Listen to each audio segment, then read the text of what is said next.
Alors, cette semaine, on va s'attaquer à la sidra de Shlach Lecha.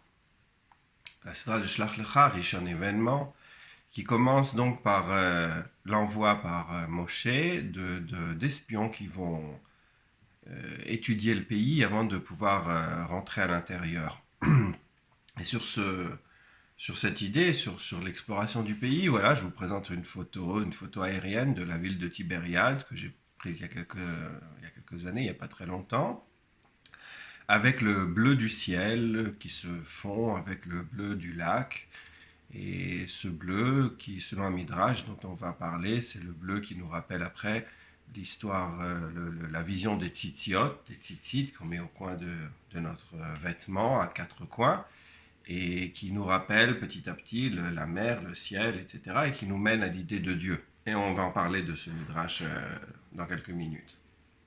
Mais le lien entre le début de la paracha, et la fin de la paracha avec la paracha de Tzitzit, c'est pas seulement ce bleu, le bleu de la mer qu'on explore, etc., mais c'est surtout un verbe, un mot qui nous paraît, qui n'est pas tellement fréquent dans le langage biblique, c'est le mot latour. Latour comme taillard c'est un touriste, c'est-à-dire c'est visiter, c'est explorer. Alors au début de la paracha, Shelach lecha anashim, envoie pour toi des hommes, dira Dieu à Moïse, et envoie des hommes qui vont explorer le pays. Et à la fin de la paracha, et le mot latour dans cet épisode des Meraglim, des espions, il revient effectivement plusieurs fois. Et à la fin de la paracha, on a de notre sidra, on a le petit morceau qui nous traite des tzitzit. C'est un morceau qui est extrêmement connu puisqu'on le lit tous les jours, plusieurs fois, deux fois dans la lecture du Shema. C'est le troisième paragraphe du Shema. Et ce morceau nous dit Velo taturu, si vous faites les tzitzit, Velo taturu achare levavchem vachare enechem. Donc, vous ne vous laisserez pas entraîner à explorer ce que vous indique votre cœur et vos yeux. Vous ne suivrez pas vos sens. Et donc, c'est un petit peu comme si on a Taturu au début, faites explorer, et à la fin de la sidra, lo Taturu. Donc, les deux sont liés. Et en fait, c'est comme si on comprend très bien que c'est une façon de corriger l'erreur de ce qui s'est passé au départ. Donc il y a une erreur au départ, il faut la corriger, et c'est tout le processus de notre paracha. Et c'est donc une indication, si on veut, comme quoi tout est lié dans cette paracha. De nouveau, les choses ne sont pas simplement juxtaposées, mais elles ont un sens et elles ont un développement qui nous permet de passer d'une étape à une autre étape. Alors voyons comment ça commence. Donc premier épisode, l'épisode des Meraglim.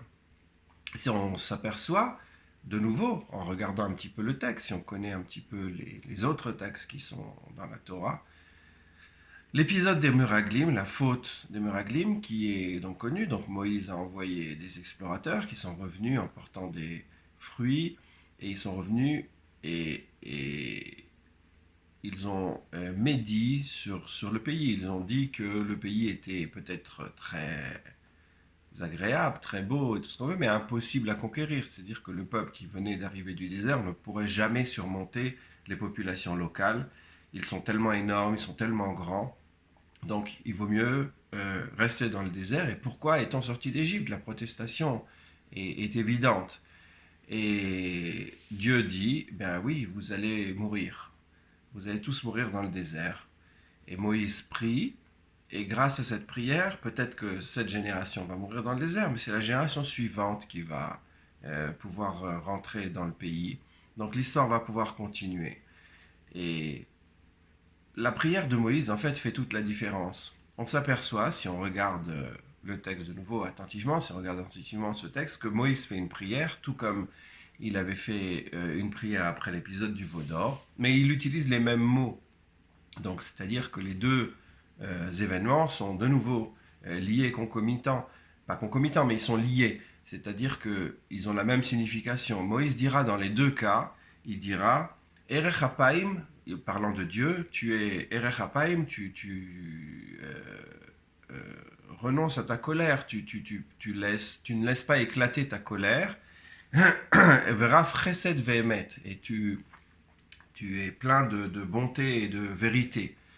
Donc une position, une affirmation positive sur Dieu. Mais d'un autre côté, il dira aussi, Moïse, la même prière, dans cette même prière, il utilise les mêmes mots dans les deux cas, venake, et pardonner, kilou, nettoyer, ne pas tenir compte de cette faute, lo yanake. Il ne pourra pas ne pas en tenir compte.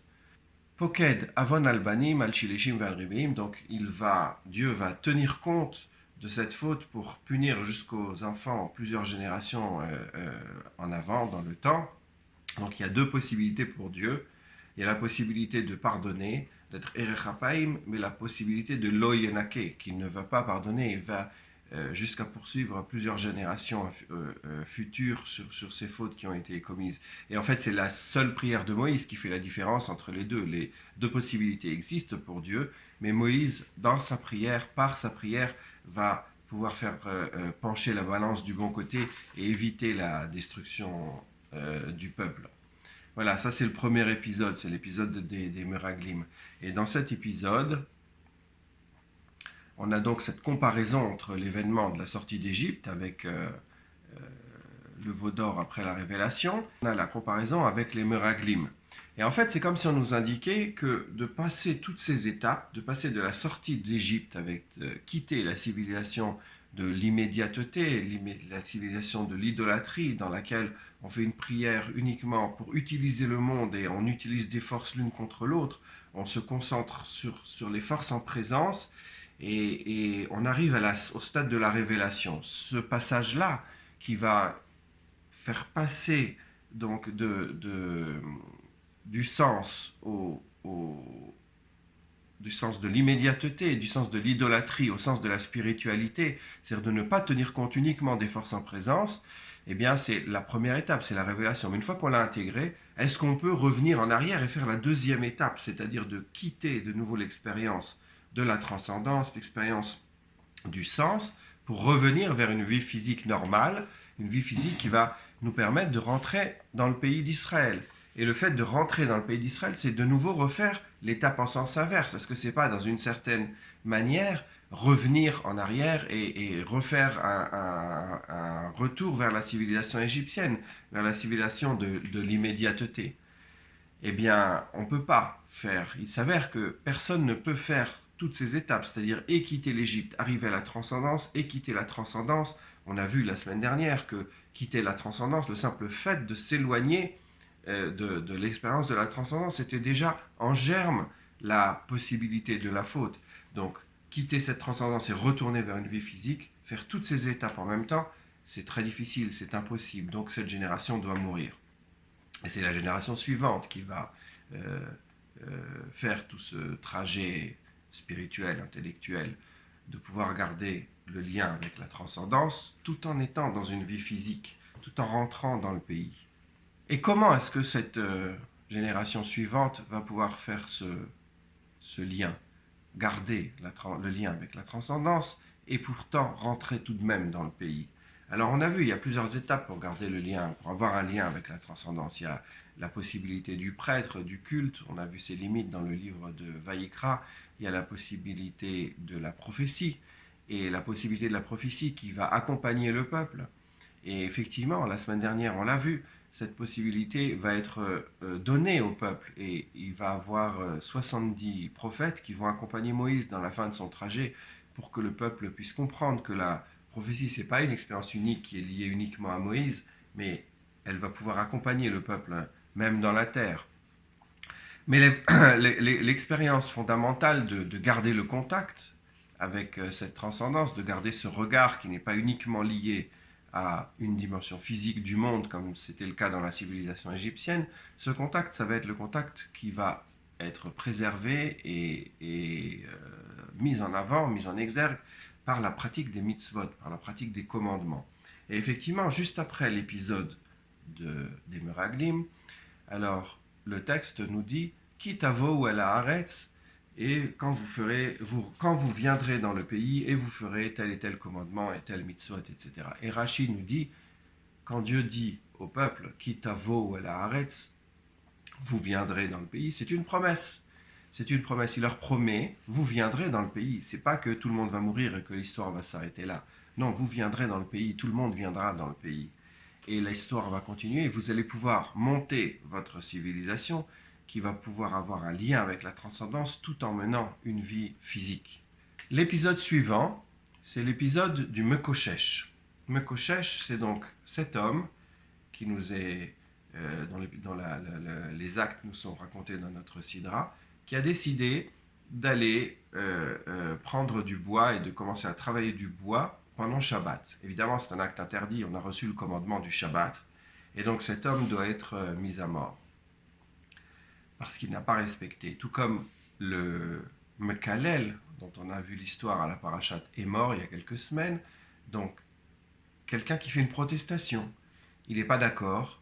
Le Mekalel, on en a vu son histoire, il a fait une malédiction du nom de Dieu, il a fait proféré un blasphème, on ne va pas revenir sur son épisode, et celui-ci, Mekoshesh, il est en train de transgresser le Shabbat, une des mitzvot principales de la Torah, donc il est en train de transgresser le Shabbat de façon publique, il le fait exprès, de façon intentionnelle, et il s'agit de savoir quel va être son avenir. Et donc, on sait qu'il va être mis à mort, nous dit Rashi, puisque cette faute, quand elle est faite exprès, qu'elle est soumise à un avertissement et devant des témoins, etc., comme nous le détaillent après les sages du Talmud, elle peut être condamnable à la peine capitale. Et effectivement, qu'est-ce qui se passe? Il fait une protestation. Et donc cette protestation, elle vient nous dire une chose qui a priori est évidente. Il nous dit, dans sa façon de protester, juste après l'épisode des Meraglim qui ont interdit au peuple de pouvoir rentrer dans le pays, mais seulement leurs enfants. Donc ces gens-là sont sortis d'Égypte, ils ont fait tout ce voyage, ils sont arrivés à l'orée du nouveau pays, qui devrait être le leur, et ils ont vu la révélation, ils l'ont vécu, et on leur dit, vous allez mourir. Alors il dit, mais alors pourquoi je vais faire des mitzvot? De toute façon, je sais que je vais mourir. Pourquoi vous voulez que je me casse la tête, pour parler prosaïquement? Pourquoi vous voulez que je fasse des efforts à faire des mitzvot si de toute façon j'en retire strictement rien? Je vais finir dans le désert, je vais mourir dans le désert, je ne vais pas pouvoir entrer dans le pays. Alors pourquoi faire cet effort et pourquoi faire toutes ces mitzvot? Et la réponse du texte, non. Cet homme-là, il doit mourir maintenant parce qu'il doit être condamné. Il va mourir, c'est clair, mais lui, il va mourir de façon condamnée, pas par sa mort naturelle. Parce que la mitzvah nous incite à penser ce texte, cet épisode, la mitzvah n'est pas liée à une quelconque récompense. C'est une vision, si vous voulez, on appelle ça en philosophie, une vision déontologique, dans le sens kantien du terme. C'est une vision qui ne relie pas la pratique d'un acte avec ses conséquences. C'est-à-dire l'acte, il doit être fait pour lui-même, per se. L'acte doit être donc fait pour lui-même, per se, mais il ne doit pas être lié à une conséquence ou à quelque chose qu'on pourrait ressentir ou faire pour un certain intérêt ou un but. C'est en lui-même que l'acte est nécessaire. Ça, c'est le message de l'histoire du Mekoshesh. Le sens de la mitzvah, le sens du Shabbat, dans ce cas-là, dans cet exemple précis que cet homme a choisi, c'est quelque chose qui dépasse les conséquences de l'acte. C'est en lui-même que l'acte est important et sa pratique est importante sans égard aux conséquences ou aux causes de ce qui a pu le provoquer. C'est un devoir, c'est une obligation qui n'est pas liée à quoi que ce soit d'autre qu'à l'obligation elle-même, per se. Et notre Sidra vient conclure sur l'épisode, donc on a évoqué l'épisode des tzitziot, des tzitzit. Donc une mitzvah très connue que nous lisons, comme dit, tous les jours à la lecture du Shema. On rappelle ce petit passage de la fin de notre Sidra. Et c'est un peu comme si ce texte, comme si ce petit paragraphe venait en fait nous donner la réponse à toutes les questions que nous nous sommes posées juste avant. Donc l'épisode du Mekoshesh, de celui qui a récolté du bois et qui a travaillé du bois le Shabbat, la réponse c'est les tzitzit. C'est-à-dire qu'il ne faut pas lier. On utilise nos sens, on peut avoir des conséquences, et on peut voir les choses, mais vous ne devrez pas suivre les incitations, ce qui vous fait agir par vos sens, par votre vision et par votre cœur, par ce que vous pouvez ressentir. Ici, au contraire, dans la paracha de Tzitzit, Ur item, vous verrez, Uzechartem et kol mitzvot Hashem. Et vous vous souviendrez, vous vous rappellerez de tous les commandements de Dieu. C'est-à-dire qu'on utilise les sens dans une autre dimension. On ne va pas faire du znout, de la prostitution,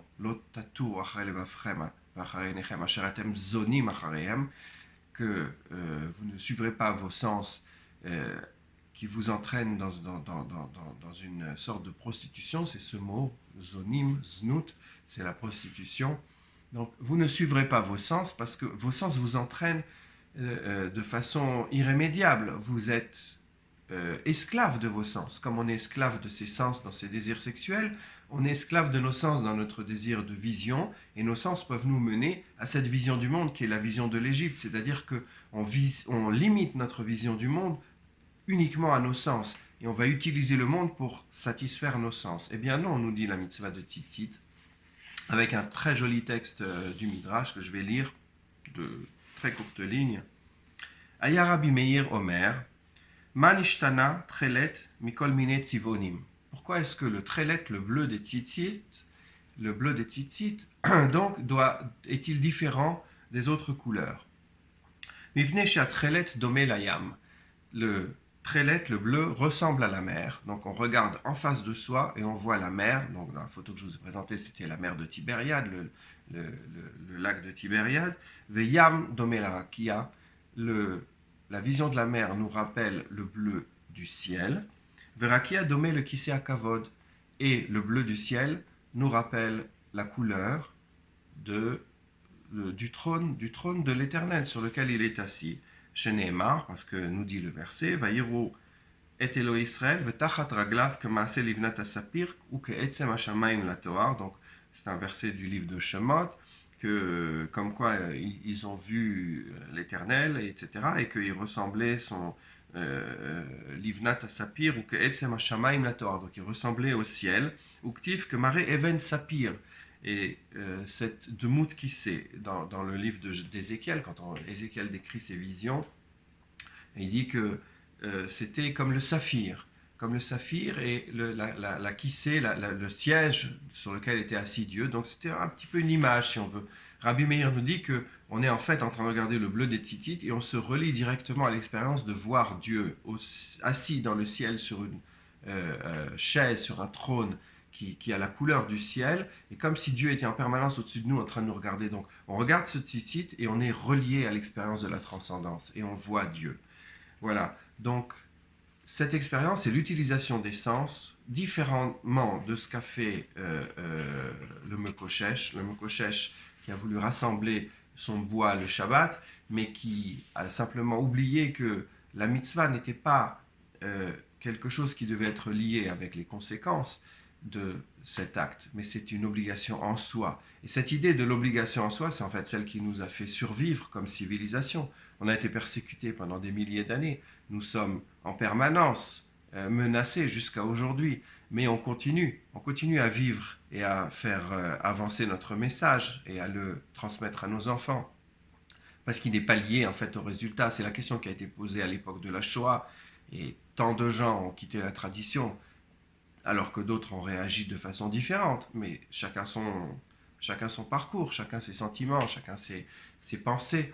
Mais l'expérience majoritaire, c'est celle qui nous permet de continuer jusqu'à aujourd'hui. Notre acte, c'est de voir le monde qui nous entoure, mais de savoir nous relier à travers cette vision du monde à une expérience qui dépasse son immédiateté physique, à une expérience qui va nous ramener vers la transcendance et nous rappeler la vision de la mer, qui nous rappelle la vision du ciel, qui nous rappelle la vision du trône divin et qui nous permet de nous relier à l'idée de Dieu, qui nous permet de nous relier à cette transcendance.